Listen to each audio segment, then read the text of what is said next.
record. Oh, that's it. There we go.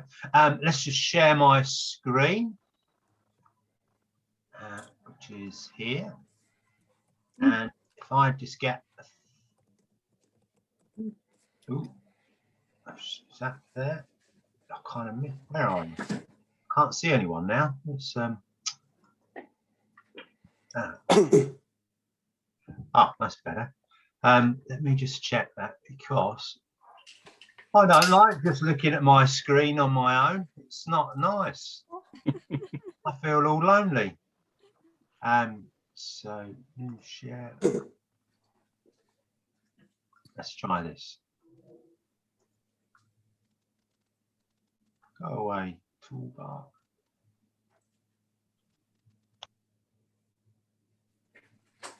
And let's try a different way. View.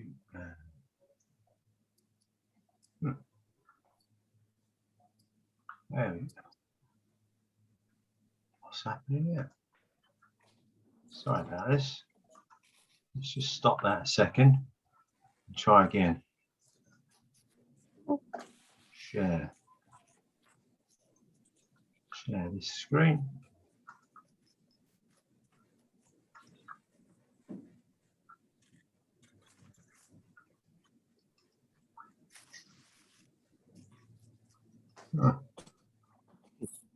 Let's see what's happening. 1 second, sorry.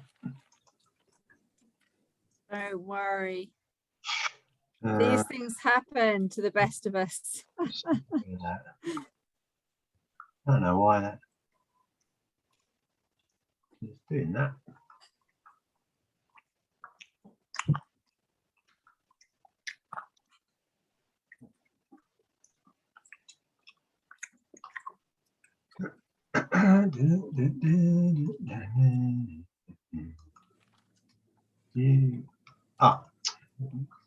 From beginning.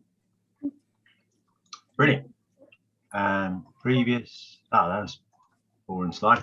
Brilliant. Lovely. Sorry about that. I don't know what happened there. I can still see my chat screen, which is good, because I'm going to get cracking on that, really. Welcome along. Thank you very much for coming along this afternoon.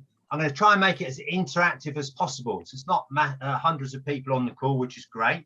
So feel free to pop things into the chat box, or into or just feel free to unmute yourself and ask a question at any point, and anything that's going on. I've done this presentation before a few times, so I kind of know what's coming up. So it's not my presentation, it's your presentation. I want you to take away what you can from it, rather than me, because I already know what's coming up, really, which is kind of it's just how it works, really. We've got 12 rules to work through for virtual leadership, and once we got through those 12 rules, they're obviously general rules, really, for generalized business leadership. So what we're looking to do afterwards is I'll free some time in my diary and ping that over to you via email and say, look, if you want to know any more, dig a bit deeper, please feel free to hook up with me for an hour on Zoom again. So that's my sort of thank you for coming along. So hopefully that makes sense. So let's get started. Feel free to take as many notes as you like as you go along, but I will be saving the slides and I'll ping them over to you on a PDF format again. So I know if you're frantically scribbling notes and slides down, don't worry about that. Just make as many notes as you can, just for your learning. But feel free that or be aware that I will be sending out the slides for you. So hopefully that's clear.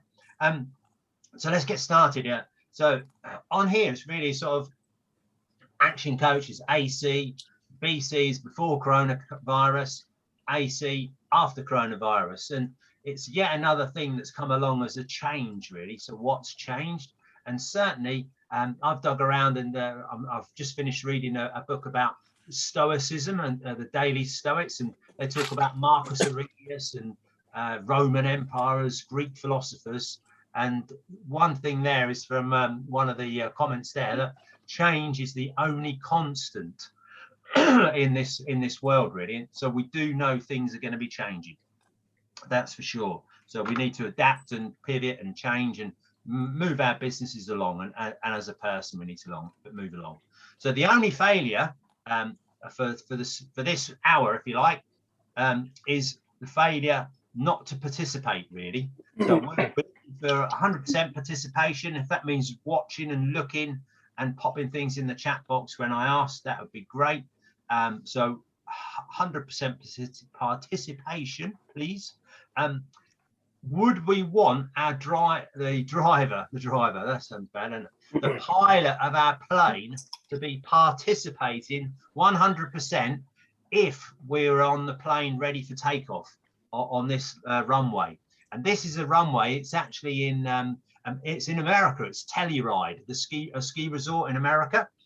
So hopefully we want our pilot to be 100% participation, certainly to get up in the air and get past those mountains. Otherwise we're going to be having a crash landing into those mountains. So we don't really want that to happen. So can I sort of see, I can see some of you, if you can pop your hand up or pop in the flat chat box a yes or a Y, that you are going to be participating 100%.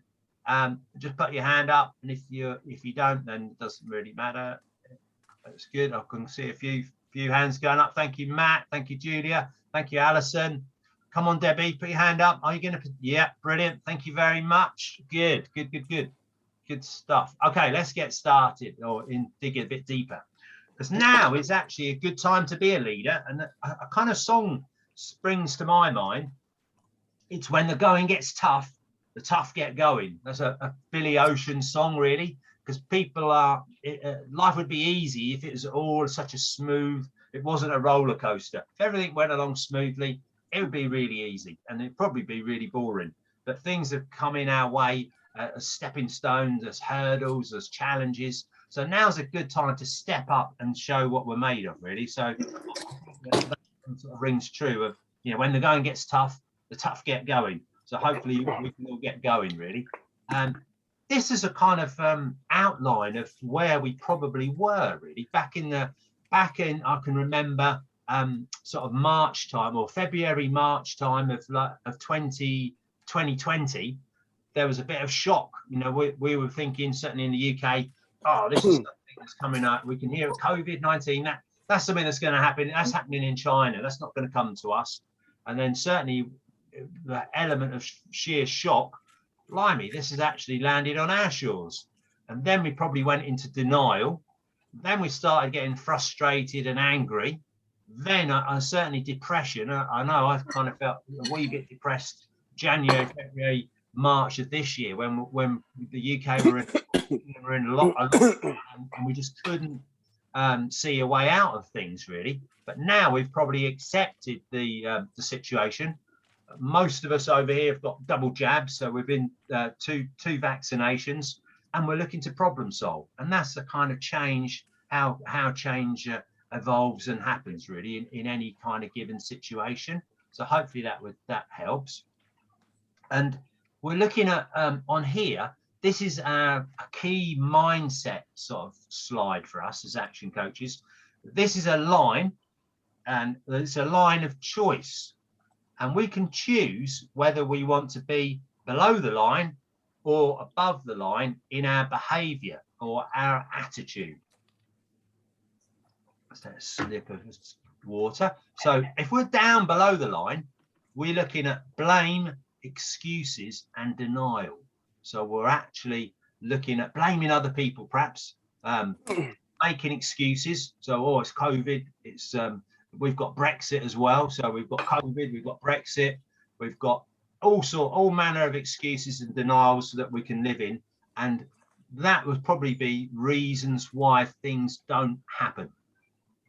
So what we're looking for as human beings, we are responsible. So we are responsible for our own actions. We want to be accountable, so we can be held to account. And we want to take ownership, really. So we want to own whatever it is that we're up to and what we're doing, really. So as I say, below the line, you've got reasons why things don't happen. And above the line, you've got results. So things will happen.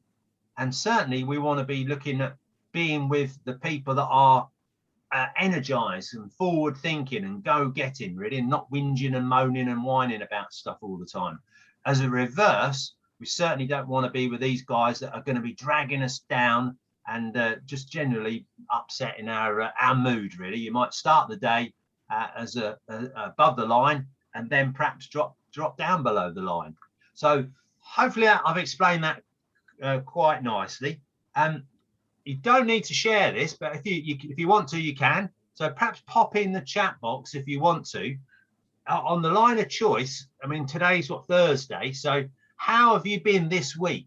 So this week, if you had to give a score for your attitude, 10 would be right at the top of owning everything, super accountable, super responsible, and 0 would be right at the bottom. 5 would probably be in the middle.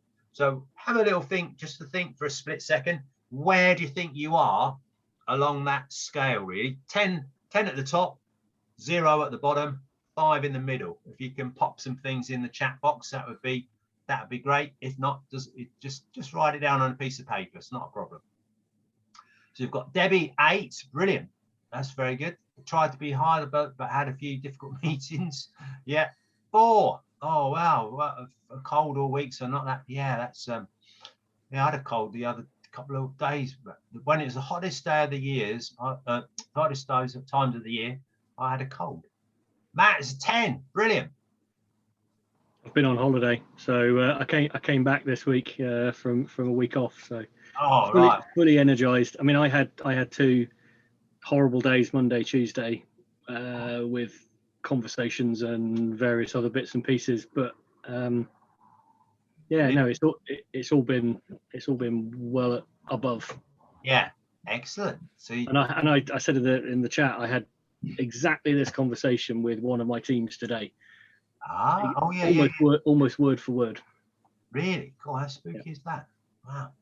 Wow. So yeah, so we've got Malcolm at 7, good. Alison probably the best lager in the world. Probably an 8, another brilliant. Try to be above the line from Craig. Be difficult meet below, so she can dip below at times, as long as you know where you are, really. Victoria, cold. Last couple of 4s, mostly 7 to 8s. Brilliant. 7s, cool. So it's just something to bear in mind, isn't it? You can be dipping down below that line. Try and get yourself up above that line as much as you can. It's no one likes a whinger or a moaner, that's for sure. So moving on to the next part. So thank you very much for that. Where are we? Let's get on to the next part of the presentation. So rule number 1. So what we're looking at, rule number 1, is it's first and foremost about leadership. So the timeless principles of leadership don't really change. It's kind of where you are, really, that people are changing now, really. So that's the thing. So again, I'd like you to just on your piece of paper, probably be easier now. Just make a little note out of a score of 1 to 10, 10 being high, 1 being low. How do we know people are really working? So any of your team, how do you really know that they're working? If you think, yeah, I know perfectly what they're up to, that would be a 10. If you're not quite sure, that would be a 1 or a 2. So along those lines. So how do we know people are really working? That's one question to ask yourself. Question 2 would be, are people getting enough social interaction? So again, as we're in Freedom Day, or we've gone past Freedom Day in the UK, apparently we are allowed to go out and meet and talk to people, but maybe some people aren't so keen on that really at the moment. So are people getting enough? And enough for someone might be way too much for someone else. So again, it's knowing knowing the team that you're working with. Number 3 there would be, are we getting good feedback when we need to consider options? So are we getting that feedback and comments back from our team? So again, scale of 1 to 10, 10 being good, 1 being not so good. And then the 4th question in this one, really, can we be as effective as when we were co-located? So when we're in the office together, can we be effective when we're not? and that would be, probably it's probably a yes, isn't it, really? But if you want to mark down 1 to 10 and say your scores are your scores, so it's food for thought, really, isn't it? Food for thought on those ones. So hopefully that gets the ball rolling, really, on leadership from remotely or different locations. So can I just ask a question on that final point? Yeah, of course you can.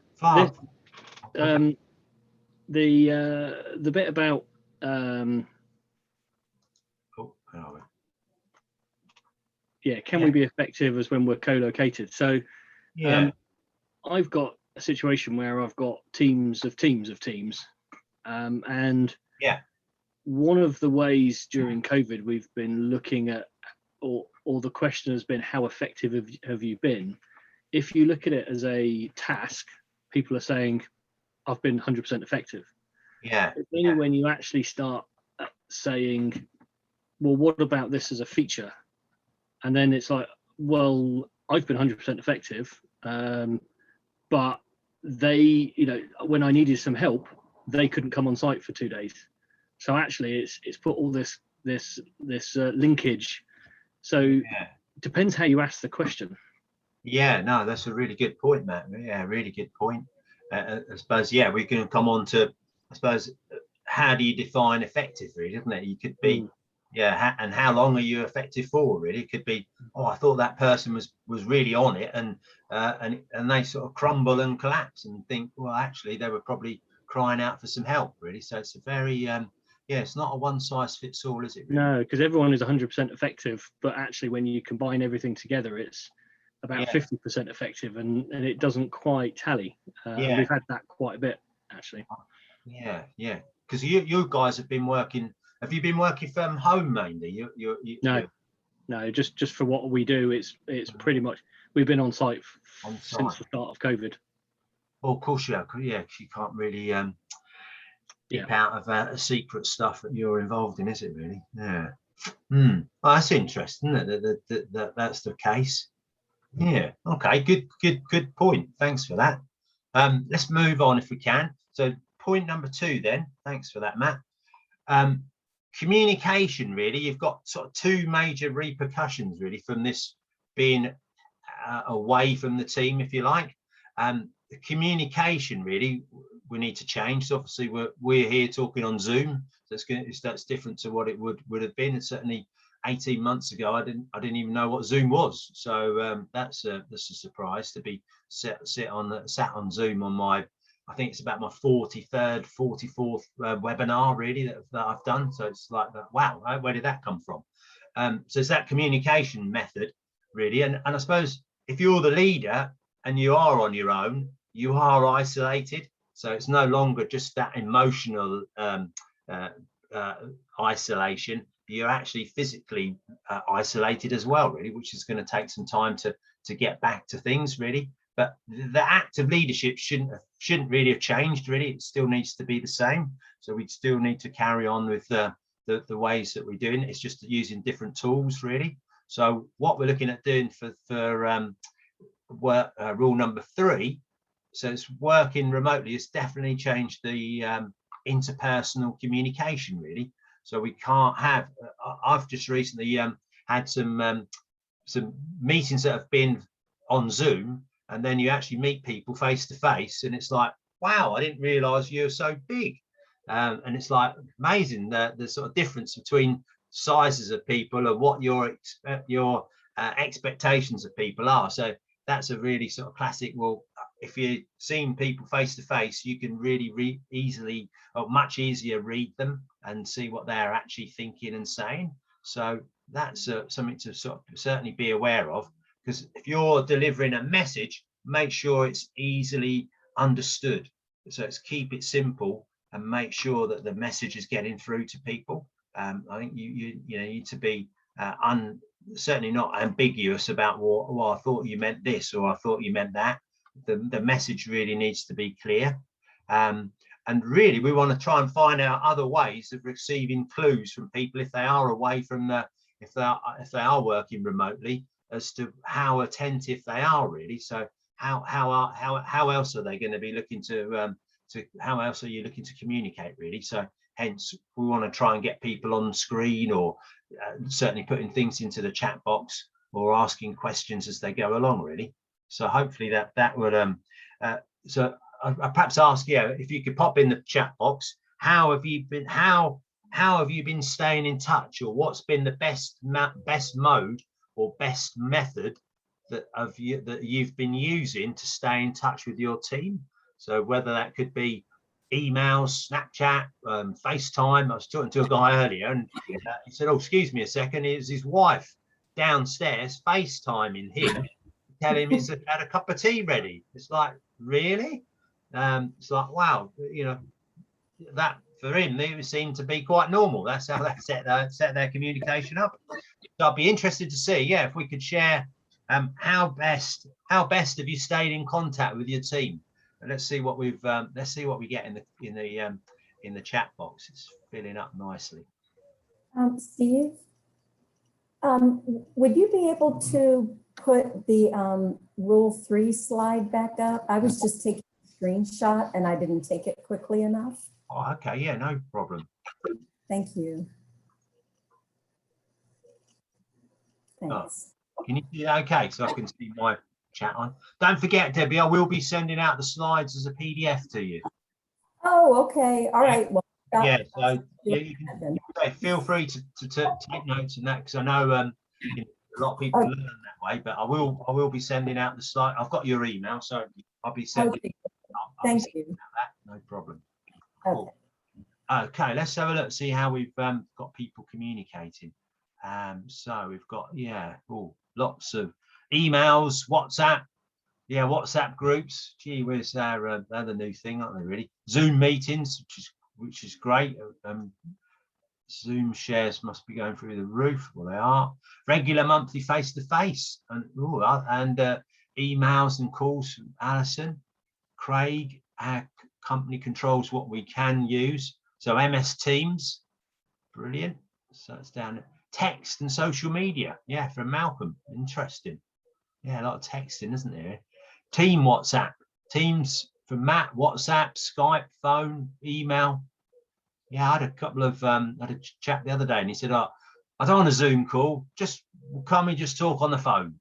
Why don't we just have a chat over the phone?" And I thought, wow, that's refreshing. I'll just give you a call. Virtual team meetings every week. At one point, it was every morning. Wow, that's from Victoria. It's the same a lot. FaceTime from Malcolm. Yeah, brilliant. Monthly MS Teams. We keep some of that time for a quiz. Wow, that's good, isn't it? We'll be well-being activities, sharing good news. Yeah, that's a really good thing, isn't it? Really, to share good news, even if it's however small. Really, yeah, very good, very good. Well-being. Yeah, WhatsApp, Alison, group me. That's a new one on me. That's interesting.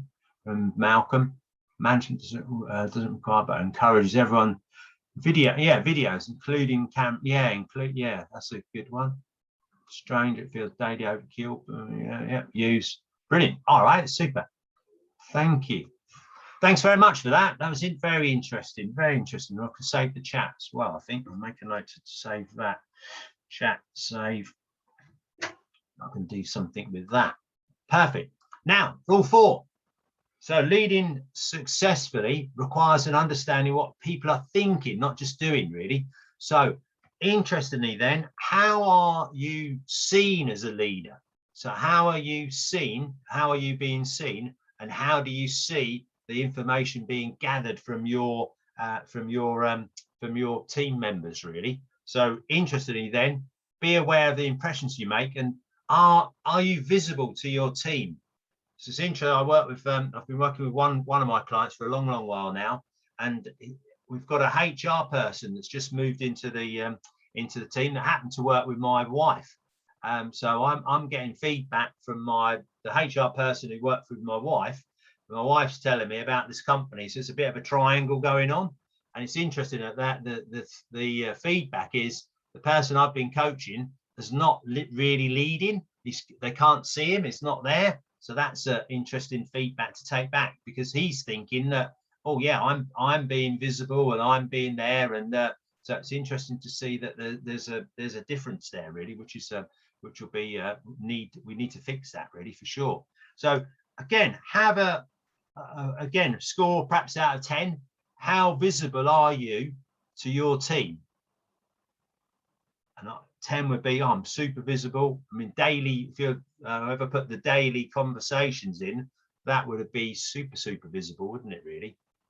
Maybe I know when the pandemic first started, we were asked to, well, make sure you call every customer every day, and I thought, well, that's just going to be too much really, because things weren't really changing at that point. Depends how things change really, don't they? So let's have a look, see what. Yeah, Malcolm 6, brilliant. Yes, could be, yeah, so 6, 8 from Matt, Debbie, Julie 8, Julia 8. Alison, yeah, not yeah, so it's okay, not so quite so relevant. 6, 7, 7. And the reason we're putting these numbers in, it's kind of irrelevant what number it is. It's how can you be better? That's probably going to be our thing. That if you put a 7, what do you need to do to be an 8? If you put a 6, what do you need to do to be a 7? If you put a 10, I don't believe you. But if you put a 9, I probably might believe you. What do you need to do to be a 10? But certainly, yeah, that's why we're putting these in. So just hopefully that just gets you thinking and a little bit more engagement. So thanks for that. That's great. So I can't come round and chivvy you along on that any more than that. So let's have a look. Rule 5. Now then, my coach said, I bet you can't get, I did say, look, I'm going to get this 2 Ronnie sketch into my presentation. And my coach said, I bet you can't. I bet you dare, you don't dare. And I said, well, I bet I do. So this is for people in America. I'm not so sure you'll understand this really, but I know Craig he's living in Japan, but he's from Stevenage. So he will, I'm sure he knows about the 2 Ronnies. This is a famous sketch, Debbie and Malcolm, that the guys are, he asked for four candles, and it's fork handles. So fork handles against 4 candles. And it's the 3 O's, and he means 3 O's, and it's like hose for doing gardening, but he really wants 3 O's. So this goes on for about 20 minutes. If you look for it, right, the 2 Ronnies, 4 candles. It's one of the funniest things going, really. So check it out. It's UK comedy at its best, really. It really is fantastic. Craig, yeah, he's got it. Look, he's brilliant. He's put the link in there for us.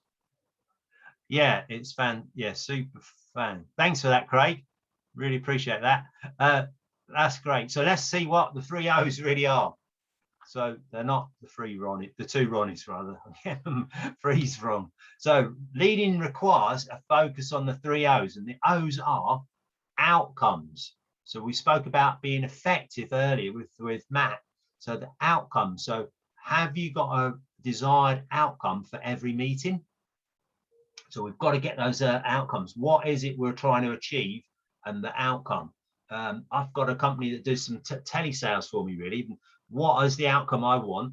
I want them to book appointments for me. I don't really care how many calls they make. I just want them to book appointments for me. And if they get 1 appointment and it's taken 1 call, brilliant. That's an outcome. That's a great outcome from their outcome for them. If it's taken them 100 calls to get that 1 appointment, I don't really care, but that's their outcome. Yeah, so hopefully that makes sense. So outcomes is 1. Number 2 is others. So lead with engagement and inclusion, really. So make sure that everyone's aware of what's going on and where do they fit in the jigsaw puzzle, really. Where are they in the puzzle? So how do they fit? Is their work meaningful and worthwhile, really? That's always a good one, because if it's not, why is someone doing it? It's like, well, why are you doing it? It could be as simple as I'm cleaning and keeping the front door of our hotel clean and tidy. Well, why is that? So we make a good impression on our guests. well, if you don't want to make a good impression on your guests, let all the leaves and rubbish mount up in front of your hotel and see what that impression that gives. So it needs to be something that's meaningful and worthwhile for sure. So that's leading with the others. And then again, we need to be, the third O there is ourselves really. So we want to make sure that we evaluate our beliefs and our assumptions. So what is it that we are thinking really? So if you think it's true, it's true. And that's the difference, isn't it really? If someone thinks it's true, it's true. So we need to try and perhaps change the way they're thinking. So how are you thinking? Probably the biggest one is trust issues, isn't it really? Are people getting on with their work? And are they getting it complete on the right times and at the right occasions for us? So they're the 3 O's. So outcomes, others, and ourselves. We're looking for feedback, rule 6. So again, evidence-wise, we're looking at for feedback. Really, we can then prove and improve on our improve our trust with people. If you can send me that email and people react to it, or they make notes or send a file and they actually do work. Well, I said I was going to do this, and we've got a great sort of mantra I always use really is do what you say you're going to do when you say you're going to do it. If you don't think you're going to do it, don't say you're going to do it. And that would be a great little mantra to go through. So I know I've said I'll send you the slides, so I'll make sure I send you the slides. If I've said I would. If I didn't think I was going to, I wouldn't say that. So just be aware of what you can do and what you can say, and that will build up trust within people for sure. Be clear really with your questions. So for feedback, we want open and honest questions really. Don't be presumptuous and saying, oh yeah, you're really enjoying this presentation, aren't you? Well, that's putting pressure on someone. You can do things a lot better than that, a lot more intelligently, and be as patient as you can really. Be patient and be kind to people. I think one of the things I know it's not on here, but certainly be kind, because things are tough for everyone, aren't they really? It is to use the word unprecedented, but it really is unprecedented times that we're going through, and a simple bit of kindness will go a long way. So hopefully that gives people an idea of the feedback side, and allow for preparation is a good one really, isn't it? Don't be chasing down things. I know we used to have meetings where I used to work, and we'd be called, the meeting would be called for the next day, and it gave no one any time to prepare for the meeting. So it wasn't as good a meeting as we could have had for sure. So you need to give people some time to prepare in these meetings. And this line pops up really as an acronym really of hopefully how you can structure any meetings that you have with your team members. And the line really kind of goes like, if you were having a meeting on Monday morning, we were looking at saying, okay, last week, what happened last week? Oh, this happened, this cropped up, whatever it was. So that would be the L for the line. I is issues. So what issues are we looking at? What are the issues going forward or in the past? What are the issues? And then O is opportunities. So what are the opportunities? So for instance, I was speaking to the gardener I work with. She's got a gardening business, and we're always looking for opportunities. So where our team are out gardening, they're not just planting or weeding. They're looking at, well, can we get some compost? What's the shed looking like? What are the fences looking like? How can we get opportunities to keep our business going into the months of the winter months where we know it's not going to be, things aren't growing so fast? So what are the opportunities, which is a great one. And then the N, if you're doing this on the Monday or the Friday, it could be next week. So you can swap around with the L and the N, hopefully, whether it's next week, last week, this week, next week, entirely when you do the presentation, the meeting rather. But make sure you're looking at the issues and opportunities. That's the key thing. So it's opportunities for growth, and then issues that need to be resolved and ironed out. So let's move on, if we can, to number 7. So building that trust at distance doesn't happen by accident. It's going to be harder to build that trust, isn't it, really? So really, we're looking at 3 key components, really: a common purpose or the business vision. So where are we heading? Are we all heading in the right direction? Do we know what we're trying to achieve? So for at the moment, we've got the Olympics going on, and Team GB have got a medal target that they're all trying to hit. And each department or each sport are trying to get their target as well. So we've got an overall target, and then each so the athletics, the cycling, the rowing, the sailing, they've all got their targets as well. So they've all got that common purpose. So it needs to be in place in business as well, really. Competence is number 2 there. So can these people do the job? So I always think of skills and attitude. So skills can be trained. So can we get the people to be competent? And it's as the leader of the business, it's your responsibility to anyone that's underneath, anyone that you're responsible for. It's your responsibility to get them to that level of the competence for the task, for the job they're doing. It's their responsibility. If they want promotion, it's their responsibility to do more. Does that make sense? So you need to be bringing them up to the level that they need to be at for the job. But if they want to go do more, go further, get promoted, that is their responsibility there. So be aware of the competence levels of certain, how are they going to get that? Have they got the skills? And then interestingly, linking into that is the motives or the attitude, isn't it, really? So what's the attitude? What's the culture? What are the values of the business? What are we looking at? And what the Olympic values of what's stronger, higher, faster? That's the kind of value. What are the values of our business and our culture? How are we going to treat people along the way and along our journey? So that's a really key area, really. And that will build up trust. So the more trust we've got going backwards and forwards, the more of that on the vision, we're all buying in, and we're all heading in the same thing. To sort of pinch a phrase from the government, we're all in it together. The fact that certain people seem to be in it more together than others may be by the by, but certainly we should all be in business, in our team, feel like we are all in it together. We're all pulling in the same direction. So next point then, rule 8 really is looking at planning smart, really. And this is a SMARTY. So I think a lot of people would have heard of SMART goals, which are specific, measurable, achievable, results driven, time framed. But I like to put the on the end of it, the IE, to get the Smarties. They were the sweets that are up there. So Smarties, is it interesting and exciting? So is it something that people are going to get enthused about? Certainly, one of my clients said, what's your goals this year? Then he says, I want to be more tidy. More tidy? What? No one's going to jump out of bed and go, yippee, I'm on the path to being more tidy. It's just not going to happen.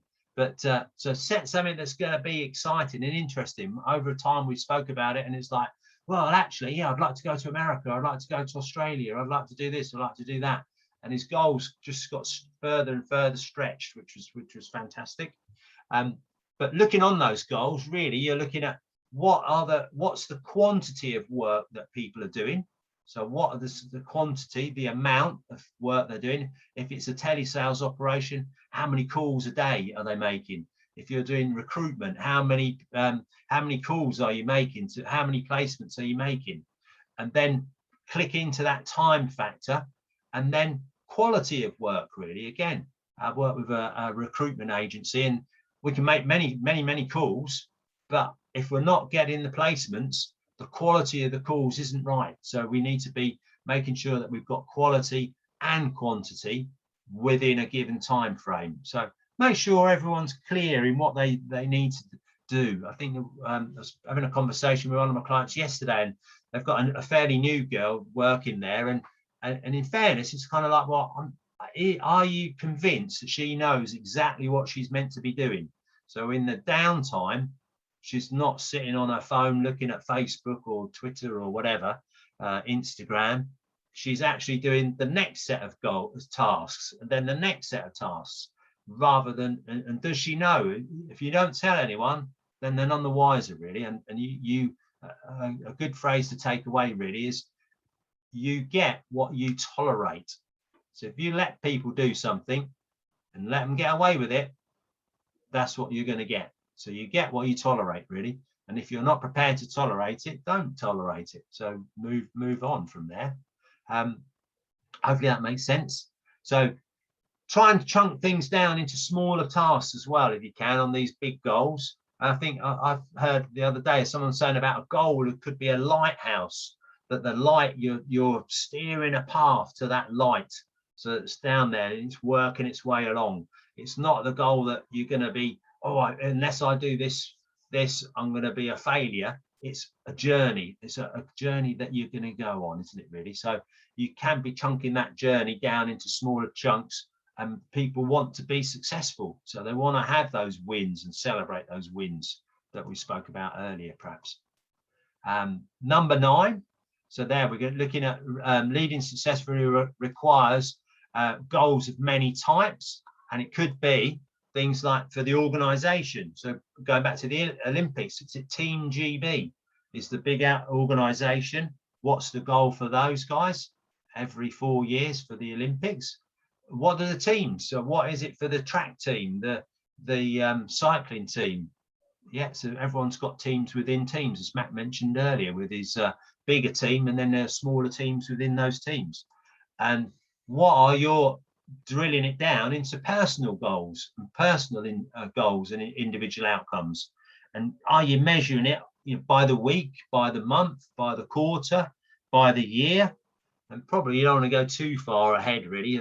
Probably COVID has come along, and I think everyone's sort of planning has come back really somewhat, considering it's probably 3 years out is probably as far as you want to perhaps plan out now. So it'd be interesting to see what that has on what effect that has on things, on people's planning for the longer term, because it will come round, but it'll be interesting. So be aware of what's the organization, what's the team, and where do you fit within that part of the team.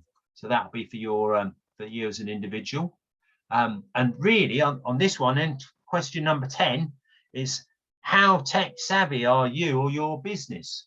Really, you've got all this technology at your fingertips. I know my sister-in-law works for Welling and Hatfield Council, and her tech is diabolical. So she was asked to work from home, and her computer doesn't work, doesn't spark up, doesn't connect to the right server. It's just a disaster. So it's just not fit for purpose, really. So she's wasting her time every time she goes on to that, really. So how tech, are you tech savvy? And I know I've heard people that have said, well, yeah, they gave people, they bought laptops for people, they've got people signed up. So speaking to a guy earlier today, and he said, well, actually, I've got more more technology and more kit on my desk now at home than I have at the office. So I'm much better off sitting here doing my work, rather than traveling up to my office in an hour or two away on the journey wise. So get the right tech really, even as the right phones, the right seats for sure, right desks. So get that tech sorted. Examine your self-talk, really. And it just happens to be A Man in the Mirror. The song again springs to mind of Michael Jackson singing about, I'm starting with the man in the mirror, really. So it is, what am I, so look in the mirror and what am I talking about? So again, self-talk is the things that you're saying when no one else, or you think no one else is looking or listening. So for instance, on here, what do you believe? And certainly it's if you believe that we're in an abundant time, you'll believe that and act accordingly. If you believe that you're in a what's the words flown out of my head for the opposite of abundant would be scarcity. So if we're in a scarcity environment, if you think that, then if you think it could be true, if you believe that, but you need to be looking for images to get out of that, really. So you do need to have that healthy self-image for yourself to get leading your teams better, for sure. So Be aware of what you're saying to yourself, really, in your mind. So just be conscious of that and anxious about it. Rule 12 is a good one here. Accept that you can't do it all. So I know a lot of people think they are superheroes, especially men. And they go, oh, no, I could do all of this. I don't possibly need any help. I can't possibly help me with that. I often get a lot of things, well, what do you know about my business? You know, only I can do this. And it's like, really? You're the only person in the world that can do what you do. Very, very unlikely, very unlikely. So you want to be finding a balance, really, between being responsible to your organization, if you're working for a group, but even your business is your organization. But you do need to take care of yourself, really, isn't it? So your mental well-being, your physical well-being, you need to be taking care of that. So if you don't, how can you manage and lead? And you won't be able to do your job properly for any means, for sure. Have a look at the organization's processes and workflow. So again, systemizing. So we've got things there that are checklists, videos that explain what to do, what not to do. That's a kind of a process and a workflow that you can look to work through, which is a great thing to be doing. So identify areas where your team could handle more work, more activity, and try and delegate effectively, really. And delegate means delegate, not abdicate. So it's not, oh, well, by the way, oh, yeah, can you come and do this presentation for me? Well, without any preparation or training or help, the answer is going to be no. They're going to be really struggling. So delegate effectively. So make sure people understand what you're needing them to do or asking them to do. Because the cycle of business should look a bit like this, really. So you've got the business owner or the business leader. He or she trains the team. So the team are there being trained. And then from the team being trained, the team then look after the customers or clients within your business. And then the customers or clients will be looking after the business. And the business is then looking after the business owner or leader or team leader. So train your team so well that they could get a job anywhere, but treat them so well that they don't go looking for a job anywhere. That's going to be the mantra, really. So hopefully that makes sense. Owner, look after your team. The team then look after the customers. I mean, there will be exceptions, won't there, when someone's got to get involved with certain things, but 80-20 rule applies usually here. 80% of everything will be covered from your team rather than you as the team leader or business owner. So that was the way it goes, rather than this here where you've got the business owner. If you can't see, the business owner's there busy digging the hole because he's a superhero. Only I can do this. So it's definitely a man. He's down there in the hole. Right, I'm doing this. And then you've got all the other managers just watching. So and I like the fact that the health and safety guys leaning on the spade. So that's quite a nice, I'm not sure how he's ended up with that, but there you go. So that's probably to be avoided, really, that scenario for sure. How do we, as business coaches, how do we do that, really? I suppose sort of a little bit deeper. We're kind of wrapping things up now. So we've whizzed through this. Whew, it's easy for you to say. So we've got nine steps for systemizing your business. So systemizing the business will give you time.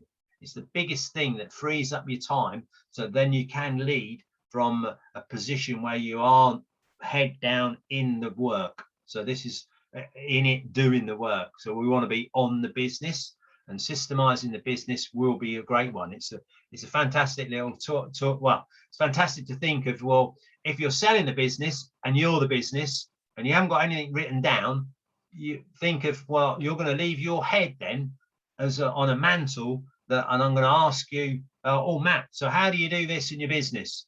And you're going to reply, oh, yeah, you do this. Or Matt, how do you do that? Oh, it's in my head. You need to get it down, get it written down, and get it into systems. And certainly the bigger companies I've worked, when I first started work, I worked for Sainsbury's, and everything was literally, and it's going to show my age, but in folders, cardboard folders. How do you do this? It's in the manual. Look in the manual, and everything was systemized for how the whole branch ran, and how the Sainsbury's run as a whole, really. So systemizing is really key, and then having 7 keys to a winning team.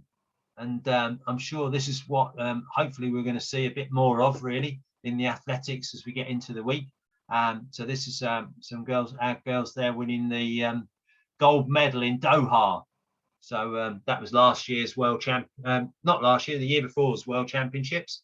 So yeah, but last year nothing really happened, but yeah, winning teams, that's what we're after, really. And the winning teams, the bits that are on there do dovetail nicely with the systemization. So they are part and parcel as a bit of a jigsaw. So hopefully that's something to sort of dig into deeper, really. So to finish up then, any questions? Have we got anyone got any burning question they want to fire away? If you want to pop it in the chat box, that would be great. Or come on off mute and speak. Oh yeah, Alison's has got a question. Yeah, I think it's really good, and I think it really throws up the sort of considerations that we all need when we're working in remote environments or where we're working not co-located. And I've got experience doing that actually overseas, and it is quite interesting how it's become a regular thing. The only thing I was going to ask actually was related to just a curious question, really. Oh yeah. Where you've got organisations that are highly politicised or very, very political, what do you think happens with that political environment when you're actually removed from a physical building where people are there? Just a curiosity question, not to trip you up. I just always wonder where that goes to. I think it's probably worse, and it probably gets worse. I think that's what I'm thinking. And fortunately, I'm not I'm in a very good place in a good culture, but I know from historic experience there are cultures out there that even with all these great things in place, there's just a lot of work that needs to be done on the treatment of people. Kind of just generally making people more comfortable and trusting, because trust is a big word that's come up a lot, and for me the one thing that undermines that massively is a political environment, or a highly political environment. There's going to be politics anywhere, but like a highly politicized environment. So I'm just wondering how you think people, if you were advising, which obviously you would be, if someone said, the culture here is X, and we need to do some work around getting trust from the vast majority of the people who spend their time battling the internal politics, etc. And I'm wondering what your advice would be to those team people who kind of feel, even if it's a perception thing rather than a reality, and sometimes it can be, what would your advice be from to a leader as well as to people working within the teams? I'm kind of sniggering a little bit internally, because that's a kind of question that I saw a guy called American guy, James Clear, and he's written a book called Atomic Habits. Oh, I know the book. Yeah. Atomic Habits, James Clear from I'm not sure which part of America he's from, but he's definitely from America. Anyway, he was on stage talking, and one guy said pretty much a similar question to your he was saying, this is the environment I'm working in, and James Clear just said, I'll tell you what you should do, leave. And that was it. And you go, well, don't put up with it, just leave. And I suppose really from the manager, if the person's not doing if they're a bad apple, or if they're, that does come back to that below the line. If they're below the line all the time, guess what? Get them to work for someone else. And you can, you can lose people. You can manage them out, and not, you can, at times if they're not for you, then they're not for you. So I think that's probably that's why I was sort of sniggering a little bit, thinking James Clear, with this guy coming up with his question, he went, just leave. It's like, but the other side of that though is you know, those environments are incredibly frequent, right? That question comes up a lot. Like if you look on LinkedIn threads, those sorts of things come up all the time. You know, you'll get the memes saying, and if you're surrounded by XYZ people, don't think you're depressed, it's them others. Or, you know, you get those sorts of things, which I think are quite, they sort of indicate that there is a general feeling a lot within organizations where there's a lot of lack of trust, or there's a lot of lack of sort of inclusion and all of those sorts of good things.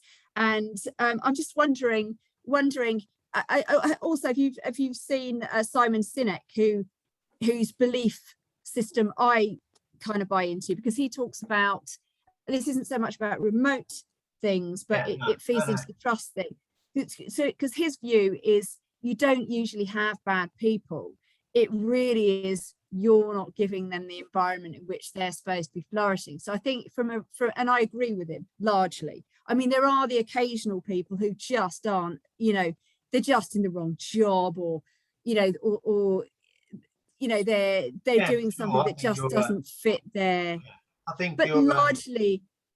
I think, and my view is really, most people, and it's like 80-20, it'll probably be 90. Yeah, I agree. Most people want to do a good job for a good day, a good day's work for a fair day's pay. And exactly. If you've got some, another word from trust is pride. I think if you've got pride about you, then again, that goes a long way. Well, I'm not happy. I don't need the boss to be looking over my shoulder to do a good job. I know, and again, you need to know what you're doing. You know, what does a good job look like? If you don't know what a good job looks like, I mean, I've go to talk to sport because it's easy to relate to, really. With a good job, you know, for the ultimate bit for Olympics is winning the gold, or then it's getting onto the podium, or it could be getting into the final.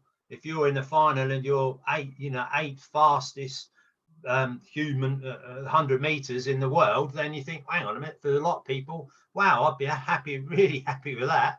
But for some, it's not. Heck so, I think it's a good, interesting question. Probably one that's we'd run way over. But I think if you're in that environment and you don't feel comfortable with that culture, my advice would be leave. As James Clear said, leave. Go and find somewhere else. You can't always do that because of things like, things like anxiety, depression, bullying. Actually, people sometimes cannot get themselves away from that environment. And in my last job, all right, they got rid of me through me doing absolutely nothing wrong other than, but like the department I worked in had such a bullying culture, and they could literally belittle people, and it's actually, you actually end up with no confidence in yourself as a person. But so actually to get away from that scenario is not as easy as it sounds. No, you're right. Yeah, you're right. It is. I think it's challenging, isn't it? Really, that culture is the key thing. Really, what's the culture that you're looking at, and how do you? I think culture pretty much supersedes every other feature for job satisfaction. Because if you're in the right, because some people are like, well, I didn't get the promotion, so I'm unhappy. Now, that's fine. But the reality is about promotions, there are only a certain number of promotions. And it might boil down to one or two micro points about why one person was selected over person 2 or person 3. And I think the culture is therefore, without question, the biggest thing, which is why I like Simon Sinek, because he worked from the point of view, let's work with the people we've got rather than shaft them out and try to kind of engineer, manage them out of the situation. Now, I think I've been in situations where I have been asked, for example, in one of my very first jobs many decades ago, I had to sack someone. I really, really flagrantly disagreed with the decision, but it was my job to do the dirty work. Because my director at the time was somewhat spineless in my view and was giving the job to me. They always are. They always are, Alison. I mean, I've had to sack many people. Yeah. and yeah, you can totally disagree with it. And yeah, I'm with you there on that one, because obviously the conviction, and obviously we're human beings. Yeah.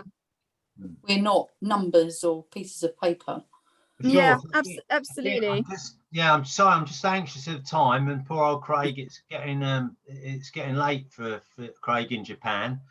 So I'm really anxious to perhaps wrap things up, because there's a whole debate. We could carry on for another hour, I'm sure, with this. So really appreciate the feedback that's coming. Sorry, Steve. It's just the whole remote thing. It just throws up all of those other things into, adds dimensions, doesn't it? It's a really great presentation. So sorry for taking it off on a small curveball, as is my way. It's all part of it. So I think for some action points, I love the fact that we're called Action Coach. Not, well, let's think about it, let's talk about it. I'll think of what are there any ideas that you could actually take away and put into place on there? That would be for your sort of action points, really. If you're taking something away, brilliant, I've succeeded in having an hour. If not, I've just talked to the screen and little people on the screen again for an hour. I'd like to see something going from there. And feel free, I will send out an email with the slides, with the chat. So I need to remember to stop the recording if I can. Yeah, if it's still recording, I'm not quite sure whether we are or not. It's still recording. All right, so I need to stop the record, and I'll save the chat. I'll send the slides in a PDF format over to you, and with some slots there if you want to carry on the discussion further. We've got the 7 keys and 9 steps of systemizing. There's a lot more to talk about. This in an hour subject. It's we're just touching the surface. So I'd like to say on that note, thank you very much for coming along. Great participation, and thank you to Malcolm and Debbie and Craig from far away, which has been fantastic, having some guests from far away shores, and then people from sort of Baldock and Stevenage and local. It's not, local yokels. So glamorous, really, but there you go. So exactly. Thanks again for coming along. Stay safe. Thanks, Steve. Awesome. Thanks for a great session. Cheers. Bye. Bye-bye. Stay safe. Bye. Stay safe. Stay safe, Steve. It's my name.